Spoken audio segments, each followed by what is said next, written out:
Se você é cristão, provavelmente você acredita que o estudo da palavra de Deus é algo essencial na caminhada cristã. Ler, estudar e aplicar corretamente a Bíblia em nossa vida é tão importante para o cristão quanto é para o ser humano respirar e comer. Ainda assim, a Bíblia é um livro desafiador, pois possui milhares de anos de distância entre nós e os autores originais da Bíblia, além de uma linguagem muitas vezes complicada de se entender e de se interpretar. É justamente pensando nisso que a equipe do Cristãos Cansados e do Contra a Cultura resolveu fazer um curso todo especial e completo para ajudar você nessa jornada. Então não perca tempo, acesse queroentenderabiblia.com.br, coloque lá seu nome, seu e-mail, seu WhatsApp e você vai fazer a pré-inscrição para receber todo esse material quando ele estiver pronto. Beleza? Eu te espero lá, fique com Deus e até mais. Em 3, 2, 1, gravando. Começando mais um Contra a Cultura, chegando para você aqui na Rádio Novo Tempo, sempre um prazer ter a sua companhia conosco para estudarmos a Palavra de Deus. A gente está retomando aqui uma conversa que já começou na semana passada, lá no episódio 211, esse aqui é o 212, e a gente vai dar sequência a essa conversa sobre Gênesis, cosmovisão. A gente terminou o episódio com o pastor Edson explicando para a gente que todos nós temos lentes, né? Cada um tem sua vivência, tem sua cultura, tem seu histórico de vida. Isso faz com que a gente chegue até o texto com experiências peculiares, né? O texto está lá, ele é o texto, ele é a revelação divina, mas a gente traz as nossas próprias lentes e a gente interpreta de acordo com a nossa visão das coisas, né? O desafio, eu acho, de todo intérprete bíblico, e é isso que a gente está discutindo em toda essa temporada aqui chamada Criaturas da Palavra, é justamente quais são os exercícios e ferramentas que a gente deve buscar e exercer para diminuir ao máximo essas preconcevidades que a gente traz para o texto, né? Esses preconceitos, essas lentes que a gente já tem e tentar deixar o texto falar o mais naturalmente possível. Claro que não existe um leitor objetivo da palavra, eu acho, né? Eu posso dizer isso, né? Ninguém chega no texto assim nu e cru para ler o texto assim totalmente sem nenhuma influência, né? É impossível, né? Mas tem muita gente que acha que faz isso. Que faz isso, né? É o famoso isentão do texto bíblico, quer dizer? O cara acha que só ele consegue não ter nenhum tipo de preconceito, não ter nenhum tipo de bagagem cultural indo para o texto, né? Só ele acha que ele é o leitor fiel da palavra, né? Todos os outros... Corrigido e fiel. Leitor. Todos os outros são pós-modernistas que estão levando suas visões para a Bíblia, mas ele não. Ele é o cara que descobriu que a Bíblia realmente está falando. Isso é muito legal, cara. As nossas lentes, a gente se esforça para tirar, para a gente tentar, o máximo possível, entender o que o texto está querendo dizer, não o que a gente está inferindo no texto, mas a gente sempre tem que considerar que tem lente ali. Então, a lente faz parte até da nossa leitura do texto. Então, quando você lê, não dá para você fugir da ideia de que você é um brasileiro do século XXI, que está passando por tudo que está acontecendo agora, na sua vida pessoal, criado do jeito que você foi. Então, você não consegue se excluir do texto. Isso que é interessante. O texto está lá, mas quando você lê, você está misturado junto. E você tem que considerar isso. Quando um historiador fala sobre um período histórico, você tem que ler esse historiador pensando, esse historiador que está falando sobre esse período é um historiador que viveu em tal período, que ele tem essa... então a gente já lê o historiador como ele sendo alguém que ele não está trazendo objetivamente os fatos que aconteceram na história. Não, ele é um leitor e ele está dentro da história também. Então, essa ideia isso também faz parte de quando a gente lê o texto bíblico. Você está lendo o texto, você não está lendo só o texto puro e simplesmente o que o autor escreveu. Você está misturado ali, você faz parte da equação. E o autor também, né? Se você não compreende a cultura em que o autor está escrevendo, né? Ou que a narrativa, que o texto foi escrito, você não vai conseguir entender, né? A gente tem dificuldade, por exemplo, com certos elementos da narrativa hebraica, que é uma questão cultural deles, né? Uma questão cultural da maneira como eles relatavam as histórias, contavam as histórias. Então, se a gente não consegue entender isso também, a gente não consegue interpretar de uma maneira mal fidedigna, né? Acho que o Rony e eu, a gente tratou um pouquinho disso num vídeo do canal dele, do Davar, sobre simplificação, né, Rony? Por exemplo, uma coisa básica de literatura, de criação de roteiro, de tudo que envolve a construção de personagens. Um personagem é sempre maior do que aquilo que está narrado. Ele é muito mais complexo, ele é muito mais confuso, ele é muito mais denso, ele tem muito mais coisa do que aquilo que foi narrado dele, porque o que foi narrado dele, mesmo que seja da perspectiva dele, do próprio personagem, vai ser um recorte, vai ser uma fatia do que ele é, do que o que ele representa, assim por diante. O todo é mais do que só a soma das partes, né? Exatamente, exatamente. Só que a gente tem uma dificuldade de entender isso, né? A gente tem uma dificuldade de tratar disso, não só quando a gente fala dos personagens da narrativa bíblica, mas quando a gente fala da gente também. Então, você vai falar, por exemplo, de Semana da Criação, e uma pergunta que eu faço para os alunos, e a resposta é unânime, se Deus criou mais do que está escrito em Gênesis 1? E aí eles param, pensam, não, com certeza, tal. Eu falei, então Gênesis 1 é uma espécie de resumo. É uma espécie de resumo. Então tem muito mais para a gente ver do que aquilo que aconteceu ali. Tem, com certeza. Basta você olhar hoje para o mundo, e a gente acredita que o mundo já tem milênios de pecado, de destruição, etc. e tal.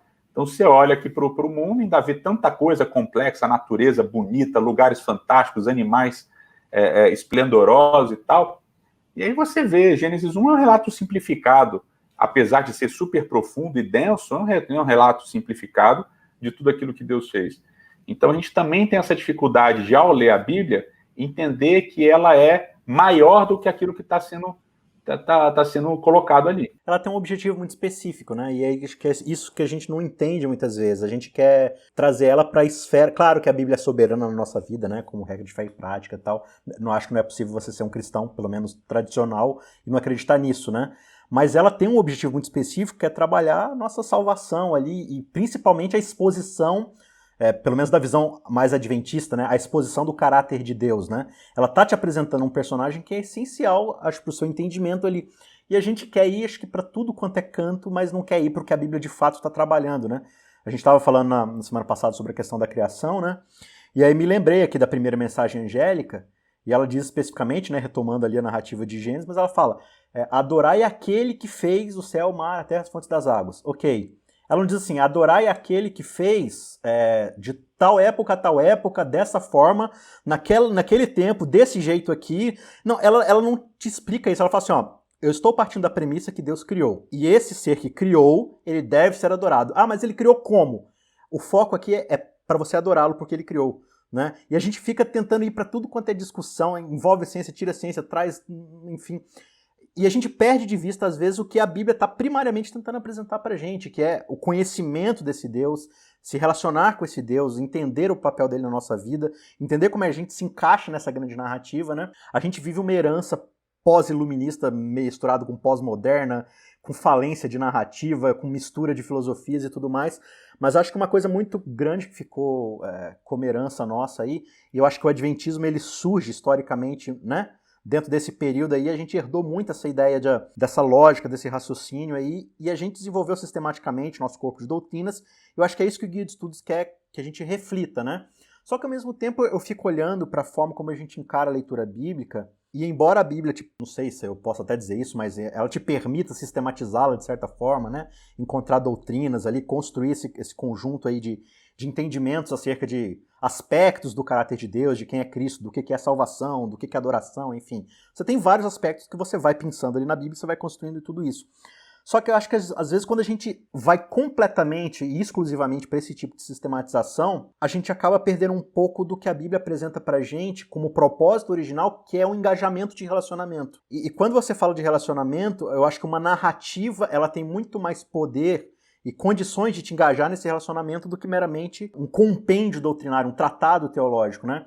É claro que eu acho que eu estaria incorrendo aqui numa grande heresia de falar que é para você descartar doutrinas e tudo isso mais, não é nada disso, né? Como você vê essa questão de que a gente muitas vezes embarca simplesmente num compêndio teológico, como igreja, como religião, como comunidade, e a gente perde... Eu acho que a Bíblia ela está apresentando pra gente desde Gênesis 1 um convite pra gente entrar numa jornada. E a gente já quer, numa jornada, você vai desbravando caminhos, você vai abrindo selva, você vai entrando e desbravando, se aventurando, e a gente meio que já quer entrar num negócio completamente pronto, com todas as respostas dadas, todas as lógicas concluídas, e precisa falar de tudo, e precisa falar de todas as atualidades ao mesmo tempo, e a gente não quer se engajar nesse relacionamento. Como é que Gênesis faz isso com a gente? Como é que ele convida a gente para entrar nessa aventura?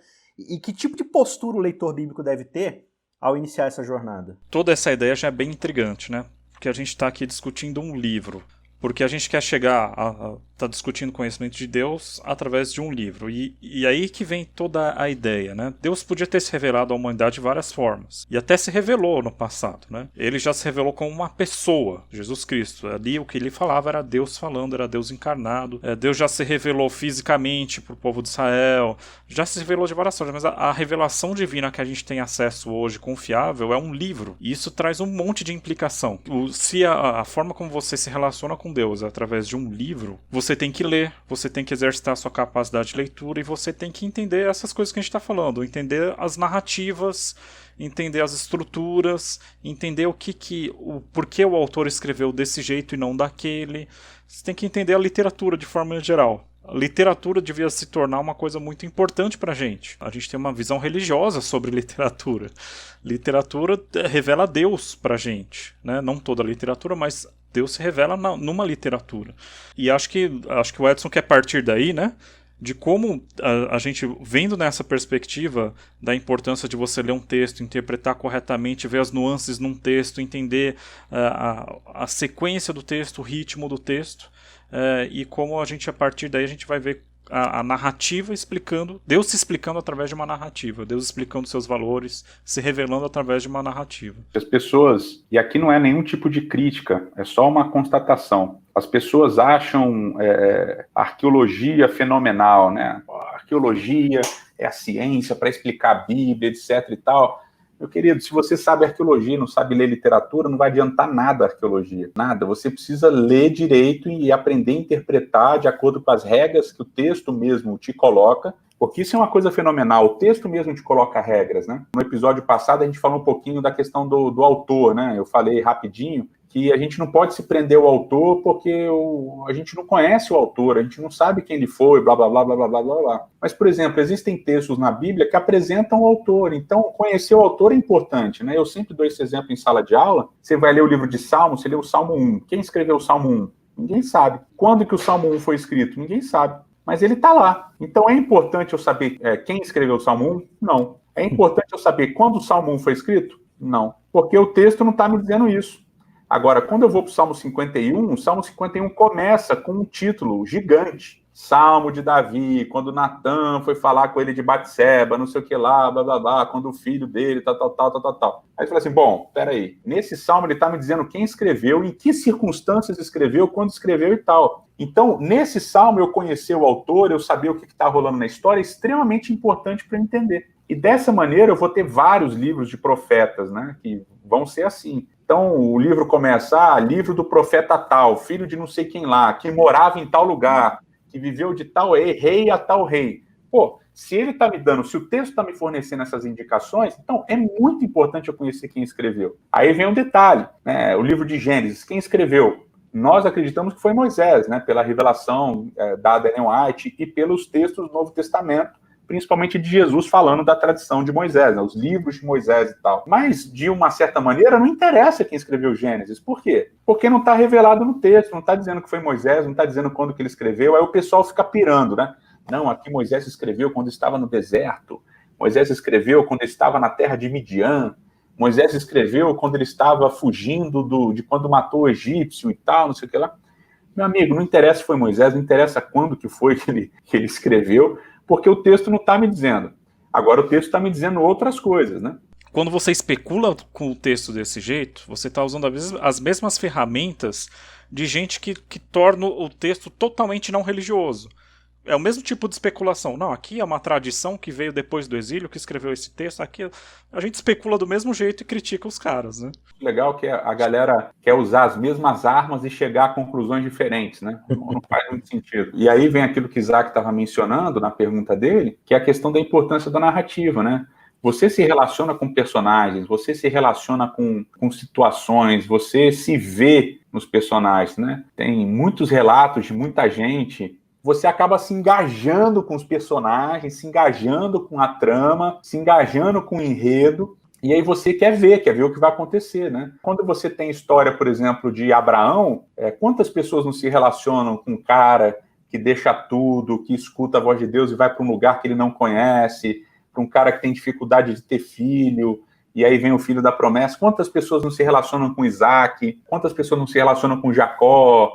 que é um cara que mente aqui, que tem dificuldade com o sogro. Tem uma série de situações, de personagens que você acaba se identificando, né? Tem muita gente que se relaciona. Então, esse é o poder das histórias. O poder das histórias é fazer com que você indiretamente se veja nessas histórias.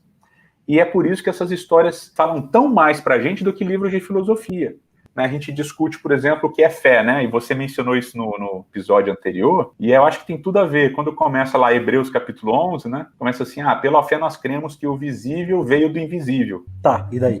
Ele não está dizendo o que é fé, ele está dizendo o que a fé faz com você. O que a fé faz com você? Não, eu creio que o visível veio do invisível. Aí ele começa assim, pela fé, Abel ofereceu um sacrifício muito melhor do que Caim. Aí ele começa a abrir um baú de histórias, né? Exatamente, ele começa a relembrar histórias dos personagens bíblicos, ou seja, ele não vai fazer uma explicação filosófica, ontológica, e tal. Ele vai simplesmente relembrar histórias, tá vendo? Ó? A fé é isso daqui. Abraão entregou seu filho. A fé é Abraão crer que aquele era o filho da promessa e entregar o filho mesmo assim, acreditando que Deus podia até ressuscitar Isaac dos mortos. Então, a fé é a prática, é o andar com, né? É o estar com. Então, acho que isso é muito relevante. Na Bíblia você não tem assim, simplesmente não matarás. Como que está esse texto na Bíblia? Deus aparece para o povo e fala, olha, eu sou o Senhor teu Deus que te tirou da terra do Egito, da casa da servidão, não matarás. Os imperativos na Bíblia, eles estão sempre moldurados numa narrativa. Tem uma narrativa ali para você chegar até ali. Não é simplesmente um manual. A Bíblia não é um manual que sabe, olha, agora você entra à esquerda, vira à direita e faz tal. Não, ele está contando uma história e dentro da história ele dá as indicações, digamos assim, né? Essa história dos 10 mandamentos, por exemplo, eu sempre tentei analisá-la assim, tipo, dentro dessa ideia narrativa, e é impressionante, porque você está saindo do Egito como escravo. Então, quando ele começa dizendo assim, olha, eu sou o Deus que tirou da terra do Egito, isso já traz para eles todo um pano de fundo do que eles viveram por vários anos, né? Os mandamentos, eles são muito secos, né? Não faça isso, não faça isso, não faça isso, não faça isso. Só que cada uma dessas assertividades traz para eles assim, cara, o que é matar? Nossa, eu vivia num lugar onde a vida era totalmente desprezada, eu era tratado como objeto. Se eu não servia mais para produzir trabalho, eu era morto, eu era, né? Sábado, qual é a ideia de sábado? A ideia dos caras que trabalham 24/7, né? Não tem descanso, não tem nada para ir. A gente tá falando de descanso agora, de um dia sem trabalhar. Aquilo ali tudo já evoca para eles uma história, né? Só que ao mesmo tempo você chega lá no capítulo 19 e aí você tem Deus falando, olha, eu quero tratar vocês como meu tesouro particular, um reino de sacerdotes, vocês vão ser a demonstração viva dessa história de um povo que tá caminhando comigo. Beleza? Beleza. Aí vai lá e faz um bezerro de ouro. Ok. Aí Deus vai lá e dá mais um monte de mandamentos. Aí eles vão lá e cometem outro tipo de pecado. E a narrativa vai fazendo esse zigue-zague. Não é simplesmente uma lista de leis lá que é para você ler hoje no século XXI e falar assim, pronto, eu chego aqui, leio, vejo o que é para fazer, o que não vai. E vai. E lá na frente, assim, quando você já tá assim, eu tô acompanhando essa narrativa, Deus dá lei, os caras quebram. Deus dá lei, os caras quebram. Deus dá lei, os caras quebram. O que vai vir agora? Aí Deus chama Moisés e fala, Moisés, eles farão um santuário para morar com eles. Qual que é a resposta de Deus para esse monte de quebra de mandamento? Tá, vocês ainda vão ter certeza da minha presença, porque eu vou morar com vocês aí, vocês vão sentir a minha glória, a minha presença, eu não vou abandonar vocês. E a gente simplesmente separa, né? Eu tenho a doutrina da lei e eu tenho a doutrina do santuário. Mas no meio dessas coisas tem uma narrativa acontecendo que está integrando esse sistema solar ali, né? Digamos assim, que você vai ver, cara, mas espera aí, tem que estar tudo interligado aqui, né? A gente chega no evangelho, não, o evangelho é uma boa notícia. Que boa notícia? Que Deus vai salvar você. Aí você pergunta assim, né? A grande pergunta do pós-moderno, né? Salvar do quê? Para o evangelho fazer sentido, você precisa de uma narrativa, né? Que é o que Paulo vai contar lá em Romanos, por exemplo. Mas você precisa dessa história, para que você olhe para a história e fale assim, cara, mas realmente, eu achava que minha vida estava tudo certo, que eu era uma boa pessoa, mas a Bíblia vai mostrar aqui vários exemplos de que eu posso achar que eu sou uma boa pessoa e ainda assim não ser uma boa pessoa, né? Olha como é que aqui, eu sempre achei que eu fosse bom, mas vendo esse exemplo de Davi, eu percebi como eu faço às vezes, e aqui e tal, e nossa, realmente, eu preciso dessa boa notícia, eu preciso desse evangelho, né? E a gente parece que joga tudo isso fora e vai, não, tem essa regra aqui que você deve seguir, tem essa regra que você deve seguir, e tem esse manual aqui que você deve seguir. Isso é ser cristão, basicamente, é seguir um protocolo. E a gente desenvolveu, eu acho, no meio dessa ideia religiosa, de que Deus vai salvar quem tiver o maior número de respostas certas. Né? Doutrinas corretas. Doutrinas corretas. E parece que é essa competição. Não, a minha igreja tem mais doutrinas corretas, então a minha igreja tem mais chances de probabilidade ali de ser salvo. Eu acho que não é por aí, né? Ou é? A gente realmente associa o conhecimento da doutrina ao ter a verdade, ou ao ser parte do povo verdadeiro, ou a ser remanescente fiel e tal. Só que fala aí, Rony, o que é o verbo conhecer, na verdade? Fala aí, Rony. A gente estava falando disso, de como a linguagem, como a linguagem na Bíblia é um pouco diferente. A palavra conhecer não é exatamente o que a gente entende por conhecer. Porque não existe dentro do pensamento bíblico a ideia de um conhecimento teórico. Isso não existe teoria. Não existe a palavra teoria na Bíblia. Se você conhece, é porque você se relaciona com aquilo. É que faz parte da sua vida, né? Isso que é conhecer. Tanto que Adão conheceu a sua mulher e concebeu. E teve um filho e tal. Tipo, a ideia do relacionamento íntimo sexual não é tão distante da ideia de conhecer no sentido geral no pensamento bíblico. Então, não existe conhecimento teórico. Não é pelo que você sabe que você vai ter alguma vantagem diante de Deus. Você tem que conhecer. Você tem que fazer aquilo que tem que fazer parte da sua realidade, né?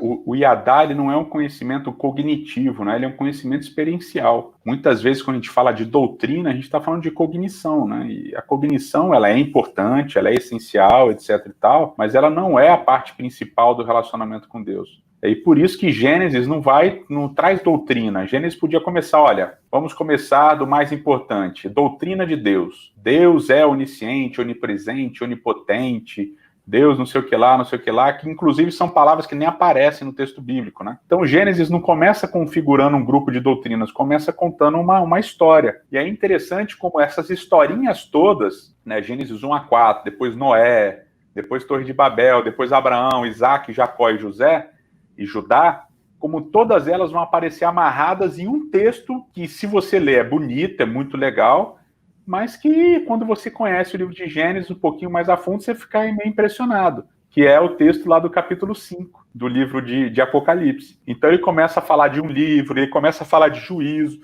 e aí, de repente, tá todo mundo triste, porque ninguém pode abrir o livro do juízo, né, o livro do julgamento. E aí, de repente, diz o texto, não fique triste, porque o leão da tribo de Judá, ele venceu para abrir o livro. Ele deu o seu sangue, ele é o cordeiro, com o seu sangue ele comprou. E aí ele vai juntando uma série de ideias que vão aparecer no livro de Gênesis, nas histórias. Então, no Novo Testamento, quando você vai ler o Novo Testamento, você vai perceber, como você falou, de Paulo em Romanos, em Hebreus, em Apocalipse, nos Evangelhos, ele vai começar a conectar as diversas histórias de maneira sutil. Então você fala, né? A Bíblia começa, no princípio criou Deus os céus e a terra. A terra era sem forma e vazia, havia trevas sobre a face do abismo, o Espírito de Deus parava por sobre as águas. Aí você vai para João capítulo 1, no princípio era o verbo estava com Deus, e o verbo era Deus e tal.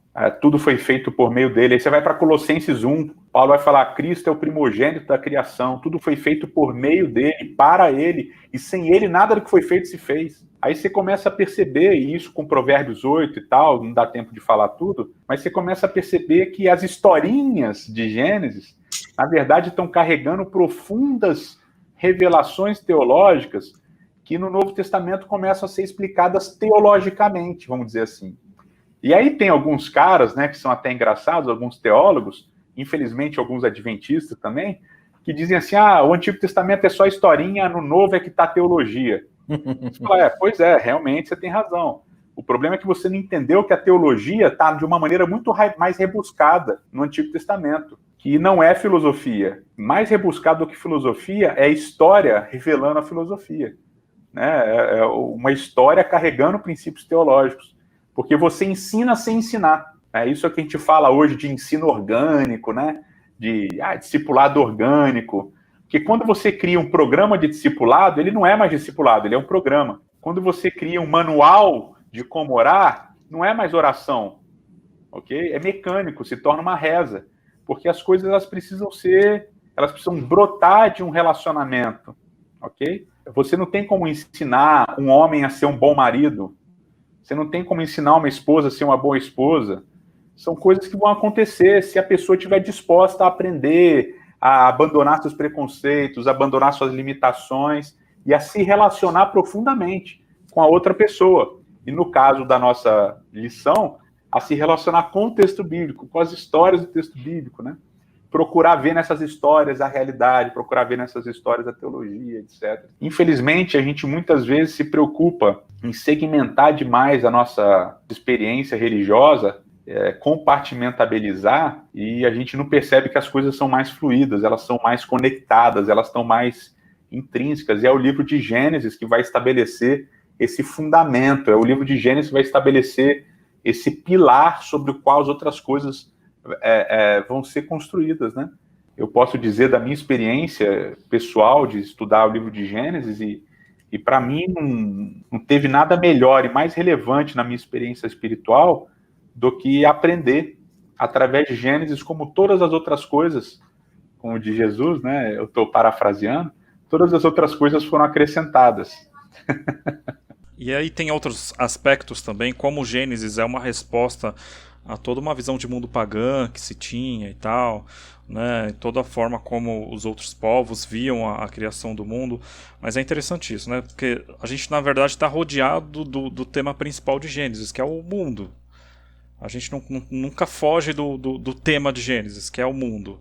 E o que Gênesis está falando? Ó, tudo isso que você conhece, tudo isso que você experimenta, tudo que você vê, tudo isso partiu de uma ação divina. Então, de certa forma, tudo que a gente faz é uma resposta ao que Deus fez, né? Como Paulo fala, né? A gente ama porque Ele nos amou primeiro, né? A gente reconhece a Deus porque Ele criou o mundo primeiro.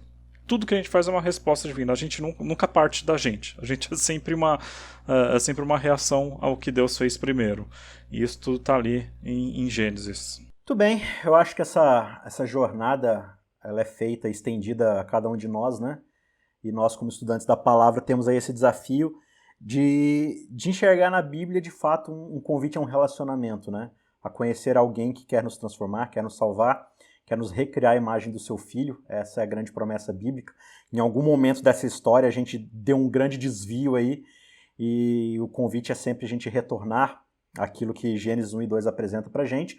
Mas para isso, a gente precisa, de fato, do caminho, né? E o caminho passa por conhecer quem a Bíblia vai nos apresentar, que é Jesus Cristo, mas isso está intrinsecamente ligado a conhecer esse livro, a aprender mais desse livro e aprender mais sobre esse Jesus que representa e apresenta esse Deus para nós. E fica aí o convite para você continuar estudando sua Bíblia, e a gente vai estar aqui tentando auxiliar modestamente, trazendo pessoas fantásticas aí como o Pastor Edson. Pastor, obrigado mais uma vez pela sua participação. Seja aí tocado a participar mais vezes quando puder. Beleza? Rony, sempre muito boa a sua participação. Obrigado mais uma vez. Um abraço para cada um de vocês e a gente se vê na semana que vem. Fiquem com Deus.